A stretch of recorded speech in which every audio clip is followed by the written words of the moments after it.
Being a mechanical engineer life में क्या क्या चीजें इंपॉर्टेंट होती हैं ग्रोथ करने के लिए। आप काफी टाइम से मैकेनिकल इंजीनियरिंग में काम कर रहे हो एंड आपका ग्रोथ नहीं हो रहा है, या फिर आपने इंजीनियरिंग कंप्लीट किया है या फिर डिप्लोमा कंप्लीट कर लिया है and you don't know how to grow in private industry. Let's see कि गवर्नमेंट जॉब होता है तो उसमें तो लोगों का टारगेट होता है, एक गोल होता है कि मुझे आरआरबी जेई निकालना है, एसएससी जेई निकालना है, डीआरडीओ में जाना है, एनटीपीसी में जाना है या एमईएस में जाना है। ये गोल उन लोगों का होता है तो वो कहीं ना कहीं अपना टारगेट पूरा करने के लिए तैयारी करने में लग जाते हैं। इलाहाबाद चले जाते हैं, कानपुर में चले जाते हैं, लखनऊ में चले जाते हैं, या फिर दिल्ली में आ जाते हैं, हरियाणा, कहीं भी किसी भी स्टेट में जहां पे तैयारी कराई जाती है वहां पे जाके लोग गवर्नमेंट जॉब की तैयारी करते हैं। एंड सिमिलरली आपने अगर चूज किया है प्राइवेट जॉब करने के लिए तो आपके माइंड में ये बात तो क्लिक करती ही होगी कि प्राइवेट जॉब में ग्रोथ कैसे मिलेगा। खासकर आप मैकेनिकल इंजीनियर हो और जैसे रूमर्स हैं मार्केट में या फिर जैसा लोग क्रिटिसाइज करते हैं मैकेनिकल इंजीनियरिंग को, क्या ये सच है? कुछ परसेंट के लिए अगर आपको लगता है सच है तो मैं आपको 5 ऐसे स्किल्स बताने वाला हूं मैकेनिकल इंजीनियरिंग से। अगर आप डिप्लोमा कर रहे हो, बीटेक कर रहे हो, बीई कर रहे हो या फिर एमटेक कर रहे हो, और या फिर आप जॉब कर रहे हो और आप चाहते हो कि इंडस्ट्री में और ग्रोथ चाहिए, आपने 5-7 साल काम कर लिया, आपका ग्रोथ नहीं हो रहा है, तो इस सिनेरियो में ना मैं आपको सजेस्ट करने वाला हूँ 5 ऐसी चीजें जो आपके लाइफ में आपको ग्रोथ देने में हेल्पफुल होंगी। तो ये वीडियो बहुत ही इंफॉर्मेटिव है, इंपॉर्टेंट है अगर आप मैकेनिकल इंजीनियर हो, क्योंकि मैं भी एक मैकेनिकल इंजीनियर हूँ एंड मुझे अराउंड 12 ईयर का एक्सपीरियंस है मैकेनिकल फील्ड से ही। मैं साथ के साथ अपनी थोड़ी जर्नी भी आपको इसमें शेयर करूंगा वीडियो में कि मैंने कैसे अपनी लाइफ में मैकेनिकल इंजीनियरिंग में ग्रो किया। हालांकि उस लेवल तक तो मैं भी नहीं जा पाया हूं जहां तक मेरी एक्सपेक्टेशंस थी, बट स्टिल 12 ईयर एक्सपीरियंस के बाद मैं जहां स्टैंड करता हूं उसके पीछे की जो स्टोरी है एंड जो करंट मार्केट सिनेरियो है वो देखते हुए मैं आपको सजेस्ट कर सकता हूं कि आपको लाइफ में क्या करना चाहिए बीइंग अ मैकेनिकल इंजीनियर। सबसे पहला काम, जो भी काम आप कर रहे हो, अभी जिस भी कंपनी में हो वो करते रहो, आपको वो जॉब नहीं छोड़ना। बिकॉज जब आपके पास जॉब नहीं होती है तो फिनेंशियली प्रॉब्लम्स आती हैं। फिनेंशियली प्रॉब्लम्स होती हैं तो 50% माइंड तो वैसे भी नहीं काम करता है कि क्या करना चाहिए लाइफ में। तो आपके जेब में पैसा होना, अकाउंट में पैसा होना बहुत जरूरी है। रेगुलर सोर्स ऑफ इनकम आपके पास होना चाहिए। आप मैकेनिकल इंजीनियरिंग से डिप्लोमा भी, बीटेक जो भी कर सकते हो, कर लिया आपने एंड अभी आप इंगेज हो, मे बी आप सॉफ्ट फ्लोर पे होगे, असेंबली लाइन देख रहे होगे, या फिर आप किसी मशीनों के इंचार्ज होगे, लाइक सीएनसी टर्निंग सेंटर है, आप 2-3 साल उसको चलाओगे, मैनुअली चलाओगे या फिर ऑटोमेटिक चलाओगे, जैसे भी चलाओगे मशीनों पे आप ऑपरेटर रहोगे। फिर आपको उस लाइन में जो है जूनियर इंजीनियर, सुपरवाइजर, जो कुछ भी बना दिया जाएगा, रहोगे आप उसी महीनों में। पहले आप मशीनों को ऑपरेट करते हो, फिर आप उसके सेटर हो जाते हो। That is a one thing कि आप ऑपरेटिंग लेवल में जाते हो डिप्लोमा या बी करके स्टार्टिंग लेवल में। अगर प्रोडक्शन सॉफ्ट फ्लोर पे गए तब।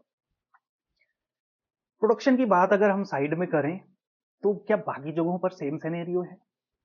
नहीं। मैं आपको सजेस्ट करूंगा कि आप जो है डिजाइन की तरफ मूव करें। अगर आप लंबा करियर देखना चाहते हैं एंड टेक्निकली अपने कोर फील्ड में ग्रोथ चाहते हैं तो design and development, research and development, या फिर आर&डी में ही वेंडर डेवलपमेंट का जो पार्ट है, ये तीनों ही बहुत ही अच्छे होते हैं।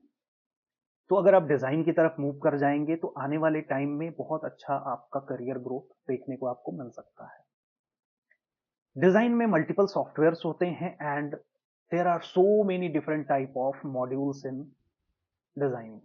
जस्ट लाइक, पहला है, कोई कंपनी मशीनिंग के कंपोनेंट्स बना रही है तो वहां पे मशीनिंग के कंपोनेंट्स बनाने हैं आपको, वो डिजाइनिंग अलग होगी। कोई कंपनी शीट मेटल में फैब्रिकेशन का काम कर रही है जिसमें laser cutting, bending, welding and powder coating का काम होता है, वो एक अलग इंडस्ट्री सेपरेट हो गई। शीट मेटल में ही एक ड्रॉ करके आता है, ड्राइंग, समझ रहे हो ना, किसी चीज को खिंच के बनाना, वो एक अलग प्रोसेस है। शीट मेटल में ही टूल एंड डाई से जो पार्ट्स बनाते हैं, जो कि जनरली ऑटोमोटिव सेक्टर्स में होता है, ऑटोमोबाइल सेक्टर्स में जो गाड़ियों के पार्ट्स वगैरह बनते हैं वो टूल एंड डाई से ही बनाते हैं। उसके लिए आपको प्रोग्रेसिव टूल डिजाइन का सॉफ्टवेयर के अंदर एक मॉड्यूल होता है, वो सीखना होता है। वो भी सेगमेंट अलग है। इंजेक्शन मोल्डिंग के जो पार्ट बनाते हैं उसके लिए आपको मोल्ड और डाई का डिजाइन करना पड़ता है, वो एक अलग सेगमेंट है। गाड़ियों का जो डिजाइन किया जाता है वो सरफेसिंग से किया जाता है। गाड़ी का आउटर इनक्लोजर बना दिया, इनर चीजें बनाई, वो सब सरफेसिंग डिजाइन करके बनाते हैं। प्लास्टिक के जो पार्ट्स बनते हैं सरफेसिंग से, वो प्लास्टिक ट्रिम्स वगैरह से, वो एक अलग सेगमेंट है। ऐसे मल्टीपल सेगमेंट्स हैं डिजाइन में। तो जब आप जॉब करने लगते हो तो आपकी इंडस्ट्री किससे रिलेटेड है, लेट सपोज आप जिस इंडस्ट्री में वर्क कर रहे हो वहां पे जो डिजाइन का मॉड्यूल है, शीट मेटल हो सकता है, मशीनिंग हो सकता है, वेल्डमेंट हो सकता है, या फिर स्ट्रक्चरल डिजाइन हो सकता है। जैसे प्री इंजीनियरिंग बिल्डिंग्स जो बनती हैं उसका स्ट्रक्चरल डिजाइन बनाते हैं। प्री इंजीनियरिंग मेंबर्स होते हैं जो उनको स्ट्रेस एनालिसिस करके चेक किया जाता है, लोड कैपेसिटी वगैरह चेक की जाती है, थर्मल एनालिसिस भी होता है। तो बहुत सारे मॉड्यूल्स हैं डिजाइन में।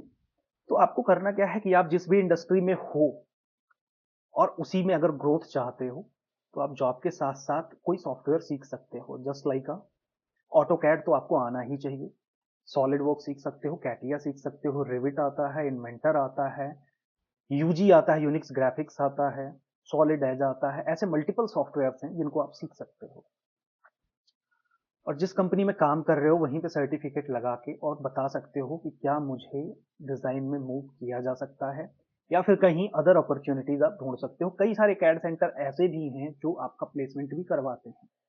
इट में भी एक सिनेरियो हो सकता है कि आप अभी करंट 2 साल से काम कर रहे हो, आपकी सैलरी 25-30 हजार रुपए है और आपने डिजाइन का कोर्स किया और वो जो प्लेसमेंट उन्होंने कराया वो हो सकता है 18 हजार का हो, बट लाइन अच्छी है डिजाइन की। पहला चीज, आपको कोई डिजाइन का सॉफ्टवेयर आना चाहिए। Being a mechanical engineer AutoCAD must है, और 3D में आप कोई भी सॉफ्टवेयर सीख सकते हो।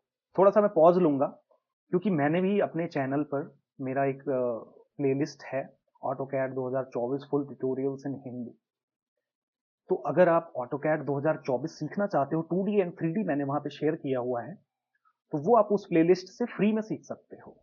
बट स्टिल अगर आपको एक सर्टिफिकेट चाहिए तो सेम कोर्स को मैंने ग्राफिक के प्लेटफॉर्म पे लॉन्च किया हुआ है ओनली 199 रुपीज में। डिस्क्रिप्शन में मैं लिंक देता हूँ उसका, कोर्स का, आप वहां से उसको बाय कर सकते हो। सिमिलरली मैंने सॉलिड वर्क्स 3D का भी एक कोर्स बनाया हुआ है जिसमें मैंने ओनली सीट मेटल मॉड्यूल का कोर्स कंप्लीट बनाया हुआ है, जो कि सिर्फ लेजर कटिंग, बेंडिंग और पाउडर कोटिंग एंड फॉर्मिंग करके जो प्रोसेस से सीट मेटल का फैब्रिकेशन किया जाता है वो वाला मॉड्यूल है। उस मॉड्यूल में अगर आप उस टाइप की कंपनी में अगर काम कर रहे हो या फिर सीखना चाहते हो, उसमें मूव करना चाहते हो, तो डिस्क्रिप्शन में अगेन मैं उस कोर्स का लिंक देता हूं, वहां से जाके आप उसको परचेज कर सकते हो। बहुत ही मिनिमम कॉस्ट में है, 199 का है। और आते टाइम पे मैं लगभग लगभग महीने में एक आध बार कुछ 8-10 दिन के लिए कूपन कोड जनरेट भी कर देता हूं, जिससे उस कोर्स की कीमत जो है 50% ऑफ हो जाती है। तो ये दोनों सॉफ्टवेयर्स अगर आपको सीखने हैं तो मेरे चैनल पे या फिर कोर्स को आप परचेज कर सकते हैं, वहां से आपको कंप्लीशन का सर्टिफिकेट भी मिलेगा। नेक्स्ट आते हैं दोस्तों, दूसरी चीज, ये तो हो गया डिजाइन से रिलेटेड। दूसरा क्या है, आपको क्या और स्किल्स आने चाहिए, उसमें मैं आपको कहूंगा माइक्रोसॉफ्ट ऑफिस में जो इंपॉर्टेंट चीज है वो है माइक्रोसॉफ्ट एक्सेल। माइक्रोसॉफ्ट वर्ड आपको बहुत अच्छा नहीं आता है, काम चलाऊ आता है तो चल जाएगा। पावर पॉइंट हो गया, ये आपको अच्छा खासा आना चाहिए कि आप प्रेजेंटेशन स्किल आपकी अच्छी होनी चाहिए। तीसरा है उसी में माइक्रोसॉफ्ट एक्सेल। एक्सेल भी आपको अच्छे से आना चाहिए। हालांकि इनका कोई सर्टिफिकेट वगैरह नहीं मांगता है इंडस्ट्री में, बट स्टिल आप जब बैठोगे काम करने, जब भी आप जैसे जैसे आप ग्रो करोगे, अच्छे लेवल पे जाओगे, तो आपको पावर पॉइंट का और एक्सेल का यूज पड़ेगा।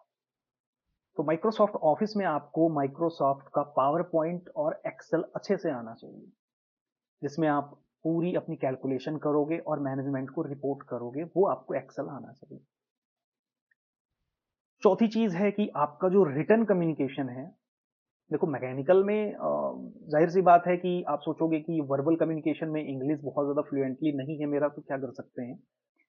अगर आप थोड़ा रुक रुक के भी मैकेनिकल इंडस्ट्री में बोलोगे, जैसे मैं बोल के दिखाऊं दैट या my name is Vinay Kumar Pandey and I belong to Siddharth Nagar Uttar Pradesh and I have completed my diploma in mechanical engineering in 2013, and after that I have also completed my bachelor of engineering program in mechanical engineering in 2018, and I'm working in a mechanical industry in design and development department since 2013. तो आप ऐसे slow होके भी अगर सोच सोच के भी बोलोगे ना तो कोई इशू नहीं है, धीरे धीरे फ्लुएंसी आ जाएगी। बाकी आईटी वगैरह में क्या होता है कि उनकी रिपोर्टिंग हो सकता है बाहर के मैनेजरों को हो, एक्सपोर्ट जो होती हैं चीजें या फिर बाहर की फॉरेन की कंपनी होगी, आपका बॉस आपसे हिंदी में बात ही नहीं कर रहा है। बट मैकेनिकल इंडस्ट्री में बहुत कम ऐसा देखने को मिला है कि इंग्लिश की वजह से आपको प्रॉब्लम आ रही है। स्टिल आपको इंग्लिश आनी चाहिए। तो मैं जो रिकमेंड कर रहा हूं वो इंग्लिश को रिकमेंड कर रहा हूं, रिटन, कि रिटन आपका अच्छा होना चाहिए। बिकॉज जो भी आप वर्क करते हो या कम्युनिकेशन चलती है आपकी मेल में, जीमेल हो सकता है या फिर माइक्रोसॉफ्ट का आउटलुक भी हो सकता है, ये दोनों बहुत चलते हैं। जनरली हो सकता है कि आप इंडस्ट्री में अगर आप जाओ तो आपको आउटलुक ही देखने को मिलेगा। तो आउटलुक में आपकी रिटन कम्युनिकेशन जो है बहुत अच्छी होनी चाहिए रिपोर्टिंग के लिए। एंड वर्बल कम्युनिकेशन भी आपको आना चाहिए, ऐसा नहीं है कि आता ही नहीं है, फ्लुएंसी नहीं है, प्रोफिशिएंट नहीं हो तो वो चल सकता है। ठीक है, तो ये 3-4 चीजें हो गई आपकी। पांचवी चीज मैं आपको बताने वाला हूं वो आपके ऊपर डिपेंड करता है कि आपका पर्सनैलिटी डेवलपमेंट जो मैं बात कर रहा हूँ। हालांकि हम जब लोग स्टडी करते हैं तब भी हमें सिखाया जाता है कि पर्सनैलिटी डेवलपमेंट क्या होता है, उसकी एक बुक ही है ना। तो पर्सनैलिटी डेवलपमेंट की बुक लो, और चलो बुक नहीं लेते हो कोई नहीं, आप पर्सनैलिटी डेवलपमेंट के बारे में यूट्यूब पर ही अगर सर्च करोगे तो बहुत सारे चैनल्स हैं जो आपको सिखाएंगे। पर्सनैलिटी डेवलपमेंट में ही आपकी जो है वर्बल कम्युनिकेशन भी आती है, वो भी इंग्लिश हो हिंदी हो जैसे भी हो। इंग्लिश है तो ठीक है, अदरवाइज आप अपनी प्रेजेंटेशन स्किल को कैसे अच्छा कर सकते हो, वे ऑफ टॉकिंग क्या है, आपका एक्सप्रेशन कैसा रहता है, ये सारी चीजें पीडी में आती हैं पर्सनैलिटी डेवलपमेंट में। इसका भी कोर्स आप कर सकते हो, बहुत सारे वीडियोस मिल जाएंगे आपको फ्री में यूट्यूब में, अदरवाइज आप कोई पेड कोर्स भी ले सकते हो। इसमें पर्सनैलिटी डेवलपमेंट में मैं एक चीज ऐड ऑन करना चाहूंगा कि जो आपकी पहनावा ओढ़ावा है, जो बोलते हैं बहुत जनरल लैंग्वेज में कि आप क्या पहनते हो, कैसे पहन रखा है आपने, अपने बॉडी के ऊपर भी काम करना जरूरी होता है। बिकॉज किसी भी इंडस्ट्री में अगर आप जाते हो, किसी को लीड कर रहे हो, तो नॉलेज के साथ साथ अगर आपकी पर्सनैलिटी भी अच्छी है ना, तो लोग वहां उस चीज का केयर करते हैं, लोग उस अदब से भी बात करते हैं। ठीक है, तो ये सारी चीजें एक मैकेनिकल इंजीनियरिंग के लिए होनी चाहिए आपके पास। इनके साइड बाय साइड अगर आप इंडस्ट्री में अगर आप नहीं गए हो या फिर इंडस्ट्री में अगर आप काम कर रहे हो तब तो आपको डिपार्टमेंट्स के बारे में पता ही होगा। अगर आप इंडस्ट्री में नहीं गए हो तो मैं आपको बता दूं कि मैकेनिकल इंजीनियरिंग के लिए ऐसा नहीं है कि मशीनों पे ही काम मिलता है, लाइन सुपरवाइजर का ही काम मिलता है। कुछ और भी काम मिल सकते हैं आपको अगर आप एफर्ट करोगे। जैसे क्वालिटी डिपार्टमेंट होता है, क्वालिटी में आपको क्वालिटी एश्योरेंस में मिल जाता है, जिसमें ज्यादातर डॉक्यूमेंटेशन का काम होता है।